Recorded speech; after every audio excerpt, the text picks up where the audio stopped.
कलयुग में राम कथा अमृत के समान है। अगर आप मानसिक रूप से तनिक भी परेशान हैं तो रामायण अवश्य पढ़ें। अब रामायण पढ़ने या समझने के लिए आपको बैठना पड़ेगा, पन्ने पलटने पड़ेंगे। चश्मा कहाँ है, लाइट किधर है, आसन लगाओ, जैसे तमाम प्रक्रियाओं से गुजरना पड़ेगा।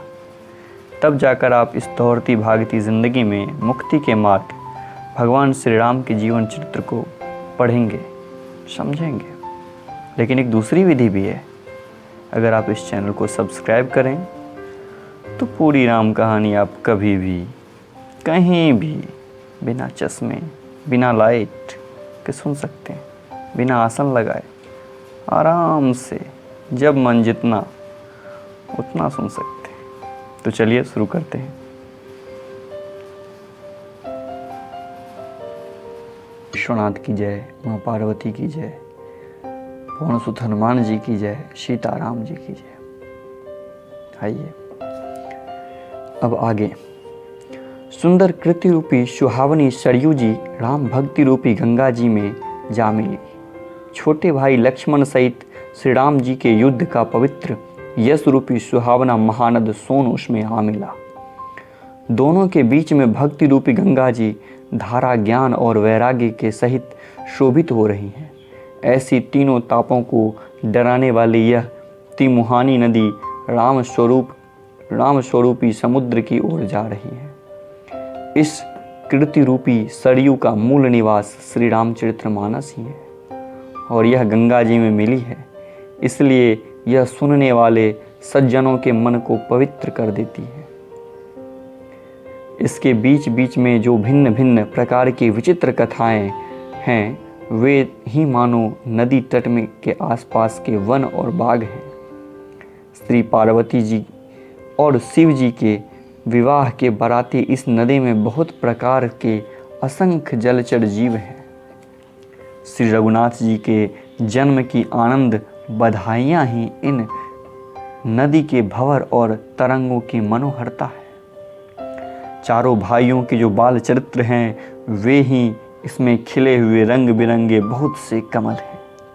महाराज श्री दशरथ जी तथा उनकी रानियों और कुटुंबियों के सत्कर्म पुण्य ही भ्रमर और जल पक्षी हैं। श्री सीता जी के स्वयंवर की जो सुंदर कथा है वही इस नदी में सुहावनी छवि छा रही है। अनेकों सुंदर विचारपूर्ण प्रश्न इस नदी की नावों में हैं और उनके विवेक युक्त उत्तर भी चतुर केवट हैं। इस कथा को सुनकर पीछे जो आपसे चर्चा होती है वही इस नदी के सहारे सहारे चलने वाले यात्रियों का समाज शोभा पा रहा है। परशुराम जी का क्रोध इस नदी की भयानक धारा है और श्री राम जी के श्रेष्ठ वचन ही सुंदर बंधे हुए घाट। भाइयों सहित श्री रामचंद्र जी के विवाह का उत्सव ही इस कथा नदी की कल्याणकारिणी बाढ़ है जो सभी को सुख देने वाली है। इसके कहने सुनने में जो हर्षित और पुलकित होते हैं वे ही पुण्यात्मा पुरुष हैं जो प्रसन्न मन से इस नदी में नहाते हैं। श्री रामचंद्र जी के राज तिलक के लिए जो मंगल साज सजाया गया है वही मानो पर्व के समय इस नदी पर यात्रियों के समूह इकट्ठे हुए हैं। कई की कुबुद्धि ही इस नदी में काई है जिसके फलस्वरूप बड़ी भारी विपत्ति आ पड़ी। संपूर्ण अगणित उत्पातों को शांत करने वाला भरत जी का चरित्र नदी तट पर किया जाने वाला जप यज्ञ है। कलयुग के पापों और दुष्ट के अवगुणों का जो वर्णन है वे इस नदी के जल कीचड़ और बगुले कौवे हैं। इस कृति रूपी नदी 6 ऋतुओं में सुंदर है। सभी समय यह परम सुहावनी और अत्यंत पवित्र है। इसमें शिव पार्वती का विवाह हेमंत ऋतु है। श्री रामचंद्र जी के जन्म का उत्सव सुखदायी शिशिर ऋतु है। श्री रामचंद्र जी के विवाह समाज का वर्णन ही आनंद मंगलमय ऋतुराज वसंत है। श्री राम जी का वनागमन दुसह ग्रीष्म ऋतु है और मार्ग की कथा ही कड़ी धूप और लू है। राक्षसों के साथ घोर युद्ध ही वर्षा ऋतु है, जो देवकुल रूपी धान के लिए सुंदर कल्याण करने वाली है। श्री रामचंद्र जी के राजकाल का जो सुख, विनम्रता और बड़ाई है, वही निर्मल सुख देने वाली सुहावनी शरद ऋतु है। सती शिरोमणि श्री सीता जी के गुणों की जो कथा है, वही इस जल का निर्मल और अनुपम गुण है। श्री भरत जी का स्वभाव इस नदी की सुंदर शीतलता है, जो सदा एक सी रहती है और जिसका वर्णन नहीं किया जा सकता। चारों भाइयों का परस्पर देखना, बोलना, मिलना, एक दूसरे से प्रेम करना, हंसना और सुंदर भाईपन इस जल की मधुरता और सुगंध है। मेरे आर्तभाव, विनय और दीनता इस सुंदर और निर्मल जल का कम हल्कापन नहीं, अर्थात अत्यंत हल्कापन है। यह जल बड़ा ही अनोखा है और जो सुनने से ही गुण करता है और आशा रूपी प्यास को और मन के मैले को दूर कर देता है।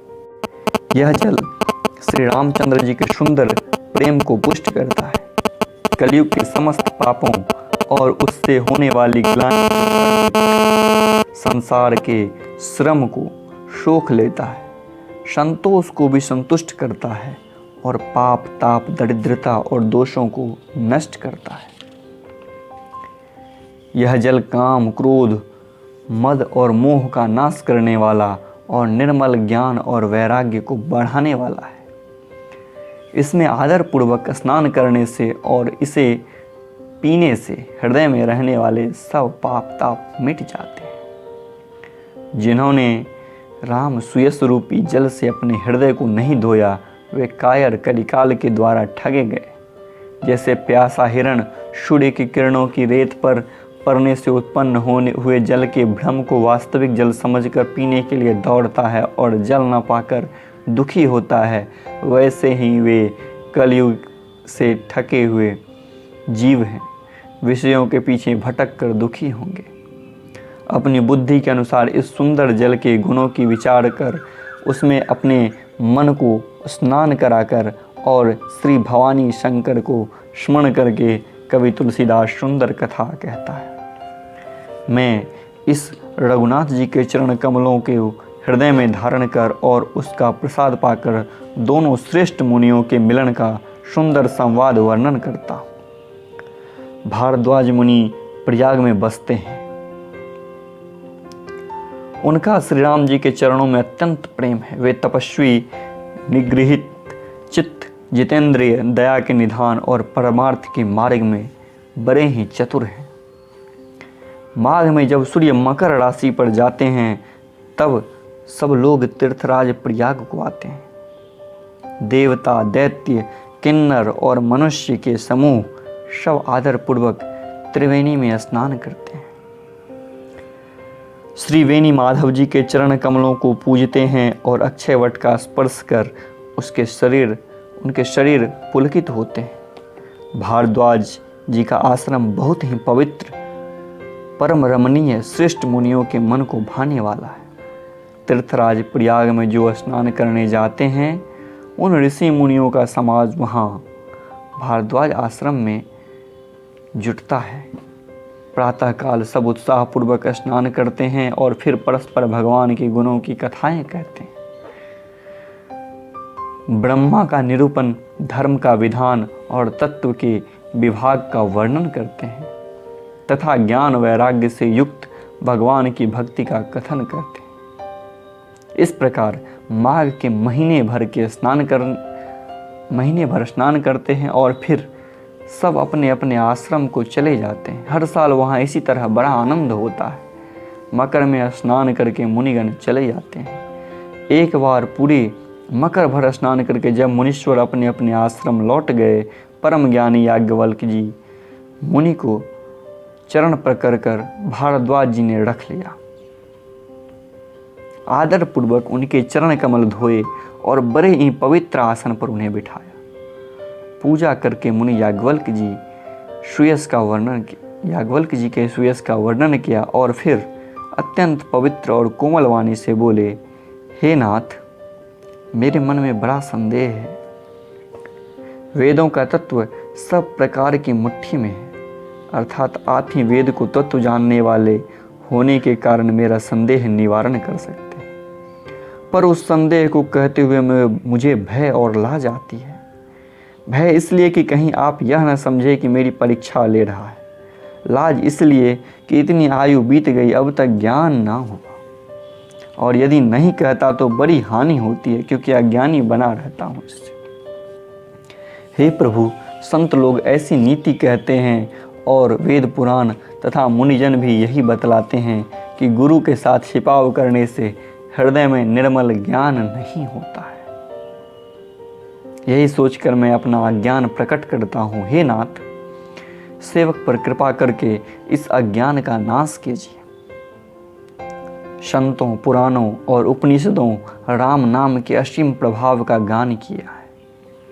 कल्याण स्वरूप ज्ञान और गुणों की राशि अविनाशी भगवान शंभु निरंतर राम नाम का जप करते हैं। संसार में 4 जाति के जीव हैं, काशी में मरने पर सभी परम पद को प्राप्त करते हैं। हे मुनिराज, वह भी राम नाम की ही महिमा है, क्योंकि शिवजी महाराज दया करके काशी में मरने वाले जीव को राम नाम का ही उपदेश करते हैं। इसी से उनको परम पद मिलता है। हे प्रभु, मैं आपसे पूछता हूँ कि वे राम कौन हैं? हे कृपा निधान, मुझे समझा कर कहिए। एक राम तो अवध नरेश श्री दशरथ जी के पुत्र हैं। उनका चरित्र सारा संसार जानता है। उन्होंने स्त्री के विरह में अपार दुख उठाया और क्रोध आने पर युद्ध में रावण को मार डाला। हे प्रभु, वही राम हैं या कोई दूसरे जिनको शिवजी जपते हैं? आप सत्य के धाम हैं और आप सब कुछ जानते हैं। ज्ञान विचार कर कहिए। हे नाथ, जिस प्रकार से मेरा यह भारी भ्रम मिट जाए, आप वही कथा विस्तार पूर्वक कहिए। इस पर याज्ञवल्क्य जी मुस्कुरा कर बोले, श्री रघुनाथ जी की प्रभुता को तुम जानते हो। तुम मन वचन क्रम से राम जी के भक्त हो। तुम्हारी चतुराई को मैं जान गया। तुम श्री राम जी के रहस्यमय गुणों को सुनना चाहते हो। इसी से तुमने ऐसा प्रश्न किया है कि मानो बड़े ही गूढ़ हो। हे तात, तुम आदर पूर्वक मन लगाकर सुनो। मैं श्री राम जी की सुंदर कथा कहता हूँ।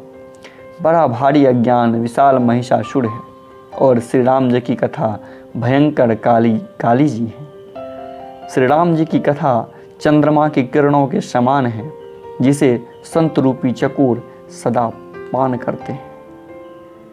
ऐसे ही संदेह पार्वती जी ने किया था, तब महादेव जी ने विस्तार से उसका उत्तर दिया था। अब मैं अपनी बुद्धि के अनुसार वही उमा और शिव जी का संवाद कहता हूँ। वह जिस समय और जिस हेतु से हुआ, हे मुने, तुम सुनो, तुम्हारा विषाद मिट जाएगा। एक बार त्रेता युग में शिवजी अगस्त ऋषि के पास गए। उनके साथ जगत जननी भवानी सती जी भी थी। ऋषि ने संपूर्ण जगत के ईश्वर जानकर उनका पूजन किया। मुनीश्वर अगस्त जी ने राम कथा विस्तार से कही।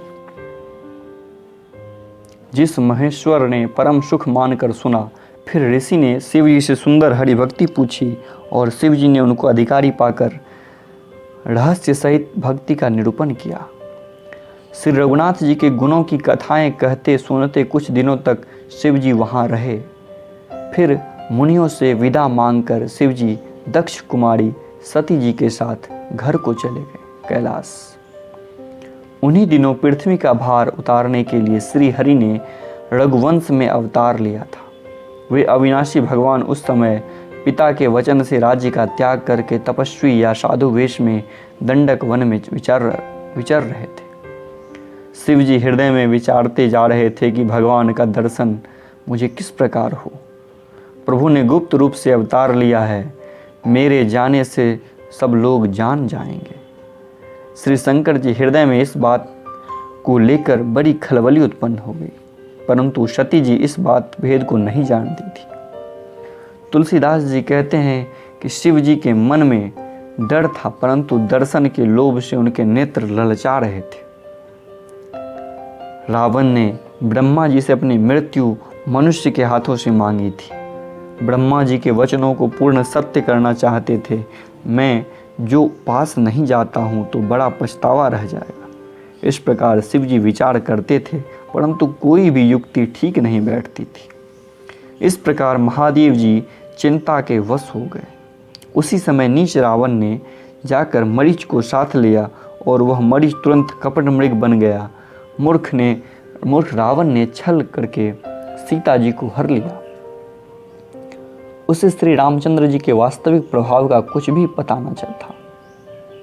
मृग को मारकर भाई लक्ष्मण सहित श्री हरि आश्रम में आए और उसे खाली देखकर उनके नेत्रों में आंसू भर गए। श्री रघुनाथ जी मनुष्यों की भांति विरह से व्याकुल हैं और दोनों भाई वन में सीता को खोजते हुए फिर रहे हैं। जिनके कभी कोई संयोग वियोग नहीं, उनमें प्रत्यक्ष विरह का श्री रघुनाथ जी का चरित्र बड़ा ही विचित्र है। उसको पहुँचे हुए ज्ञानी जन ही जानते हैं। जो मंद बुद्धि हैं वे तो विशेष रूप से मोह के वश में होकर हृदय में कुछ दूसरी ही बात समझ बैठते हैं। श्री शिव जी उसी अवसर पर श्री राम जी को देखा और उनके हृदय में बहुत भारी आनंद उत्पन्न हुआ। उस शोभा के समुद्र श्री राम जी को शिव जी ने नेत्र भरकर देखा, परंतु अवसर ठीक न जानकर परिचय नहीं दिया। जगत के पवित्र करने वाले सच्चिदानंद की जय। इस प्रकार कहकर कामदेव को नाश करने वाले शिव जी चल पड़े। कृपा निधान शिव जी बार बार आनंद से पुलकित होते हुए सती जी के साथ चले जा रहे थे। सती जी शंकर जी की वह दशा देखे तो उनके मन में बड़ा संदेह उत्पन्न हो गया। वे मन ही मन कहने लगी, शंकर जी की सारी जगत वंदना करता है। वे जगत के ईश्वर हैं। देवता मनुष्य मुनि सब उनके प्रीति में सिर नवाते हैं। उन्होंने एक राजपुत्र को सच्चिदानंद परम धाम कहकर प्रणाम किया और उसकी शोभा देखकर वे इतने प्रेम मग्न हो गए कि अब तक उनके हृदय में प्रीति रोकने से भी नहीं रुकती। जो ब्रह्म सर्वव्यापक हैं, माया रहित, अजन्मा, अगोचर, इच्छा रहित और भेद रहित हैं और जिसे वेद भी नहीं जानते, क्या वह देह धारण करके मनुष्य हो सकता है? देवताओं के हित के लिए मनुष्य शरीर धारण करने वाले जो विष्णु भगवान हैं, वे भी शिव जी की ही भांति सर्वज्ञ हैं। वे ज्ञान के भंडार, लक्ष्मीपति और असुर के शत्रु भगवान विष्णु क्या अज्ञानी की तरह स्त्री को खोजेंगे? फिर शिव जी के वचन भी झूठे नहीं हो सकते। सब कोई जानते हैं कि शिव जी सर्वज्ञ हैं। सती के मन में इस प्रकार का अपार संदेह उठ खड़ा हुआ। किसी तरह भी उनके हृदय में ज्ञान का प्रादुर्भाव नहीं होता था। यद्यपि भवानी जी ने प्रकट कुछ नहीं कहा, फिर अंतर्यामी शिव जी सब जान गए। वे बोले, हे सती सुनो, तुम्हारा स्त्री स्वभाव है, ऐसा संदेह मन में कभी न रखना चाहिए। जिनकी कथा का अगस्त ऋषि ने गान किया और जिनकी भक्ति मैंने मुनि को सुनाई, वे वही मेरे इष्ट देव श्री रघुनाथ जी हैं, जिनकी सेवा ज्ञानी मुनि सदा किया करते हैं। ज्ञानी मुनि योगी और सिद्ध निरंतर निर्मल चित्त से जिनका ध्यान करते हैं तथा वेद पुराण और शास्त्र नेति नेति कहकर जिनकी कीर्ति गाते हैं, उन्हीं सर्वव्यापक समस्त ब्रह्मांड के स्वामी मायापति नित्य परम स्वतंत्र ब्रह्मरूप भगवान श्री राम जी ने अपने भक्तों के हित के लिए रघुकुल के मणि रूप में अवतार लिया है। यद्यपि शिव जी ने बहुत बार समझाया, फिर भी सती जी के हृदय में उनका उपदेश नहीं बैठा। तब महादेव जी मन में भगवान की माया का बल जानकर मुस्कुराते हुए बोले, जो तुम्हारे मन में बहुत संदेह है तो तुम जाकर परीक्षा क्यों नहीं ले लेती? जब तक तुम मेरे पास लौट आओगी तब तक मैं इसी बड़ी की छाह में बैठा हूँ। जिस प्रकार तुम्हारा यह अज्ञान जनित भारी भ्रम दूर हो, विवेक के द्वारा सोच समझकर तुम वही करना। शिव जी की आज्ञा पाकर सती चली और मन में सोचने लगी कि भाई क्या करूं, कैसे परीक्षा लूं श्री राम जी की। इधर शिव जी ने मन में ऐसा अनुमान किया कि दक्ष कन्या सती का कल्याण नहीं है। जब मेरे समझाने से भी संदेह दूर नहीं होता, तब विधाता ही उल्टे हैं। अब सती का कुशल नहीं है। जो कुछ राम ने रचा है वही होगा, हो ही वही जो राम रची राखा, हो ही सोई जो राम रची राखा। जो कुछ राम ने रच रखा है वही होगा, तर्क करके कौन शाखा बढ़ावे। ऐसा कहकर शिव जी भगवान श्री हरि का नाम जपने लगे और सती जी वहाँ गई। वहाँ सुख के धाम श्री रामचंद्र जी थे। सती बार बार मन में विचार कर सीता जी का रूप धारण कर उस मार्ग की ओर आगे होकर चली जिस तरफ मनुष्य के राजा श्री रामचंद्र जी आ रहे थे। सती जी के बनावटी वेश को देखकर लक्ष्मण जी चकित हो गए और उनके हृदय में भ्रम हो गया। वे बहुत गंभीर हो गए, कुछ कह नहीं सके। धीर बुद्धि लक्ष्मण प्रभु रघुनाथ जी के प्रभाव को जानते थे। सब कुछ देखने वाले और सबके हृदय की जानने वाले देवताओं के स्वामी श्री रामचंद्र जी सती के कपट को जान गए। जिनके स्मरण मात्र से ज्ञान का नाश हो जाता है वही श्री रामचंद्र जी। स्त्री स्वभाव का असर तो देखो कि वहां भी सती जी छिपाव करना चाहती है। अपनी माया के बल को हृदय में बखान कर श्री रामचंद्र जी हंसकर कोमल वाणी से बोले। पहले प्रभु ने हाथ जोड़कर सती जी को प्रणाम किया और पिता सहित अपना नाम बताया। फिर कहा कि वृष केतु शिव जी कहाँ है? आप यहाँ वन में अकेली किस लिए फिर रही हैं? श्री रामचंद्र जी के कोमल और रहस्य से भरे वचन सुनकर सती जी को बड़ा संकोच हुआ। वे डरती हुई चुपचाप शिव जी के पास चली। उनके हृदय में बड़ी चिंता हो गई कि मैंने शंकर जी का कहना ना माना और अपने अज्ञान का श्री राम जी पर आरोप किया। अब जाकर मैं शिव जी को क्या उत्तर दूंगी? यह सोचते सोचते सती जी हृदय में अत्यंत भयानक जलन पैदा हो गई। श्री रामचंद्र जी ने जान लिया कि सती जी को दुख हुआ है। तब उन्होंने अपना कुछ प्रभाव प्रकट करके उन्हें दिखलाया। सती जी मार्ग में जाते हुए यह कौतुक देखा कि श्री रामचंद्र जी सीता जी और लक्ष्मण सहित आगे चल रहे हैं। इस अवसर पर सीता जी को इसलिए दिखाया कि सीता जी श्री रामचंद्र जी सच्चिदानंद रूप देखें। वियोग और दुख की कल्पना जो उन्हें हुई वह दूर हो जाए तथा वह प्रकृतस्थ हो। तब उन्होंने पीछे की ओर फिर कर देखा तो वहाँ भी भाई लक्ष्मण और सीता जी के साथ श्री रामचंद्र जी सुंदर वेश में दिखाई दी। वे जिधर देखती उधर ही प्रभु श्री रामचंद्र जी विराजमान हैं और सुचतुर सिद्ध मुनीश्वर उनकी सेवा कर रहे हैं। सती जी ने अनेक शिव, ब्रह्मा और विष्णु देखे जो एक से एक बढ़कर असीम प्रभाव वाले थे। उन्होंने देखा भांति भांति के वेश धारण किए सभी देवता श्री रामचंद्र जी की चरण वंदना और सेवा कर रहे हैं। उन्होंने अगणित अनुपम सती, ब्राह्मणी और लक्ष्मी देखे। जिस जिस रूप में ब्रह्मा आदि देवता थे उसी के अनुकूल रूप में उनकी ये सब शक्तियां भी थी। सती जी ने जहाँ तहाँ जितने रघुनाथ जी देखे शक्तियों सहित वहाँ उतने ही सारे देवताओं को भी देखा। संसार में जो चराचर जीव हैं वे भी अनेक प्रकार से सब देखे।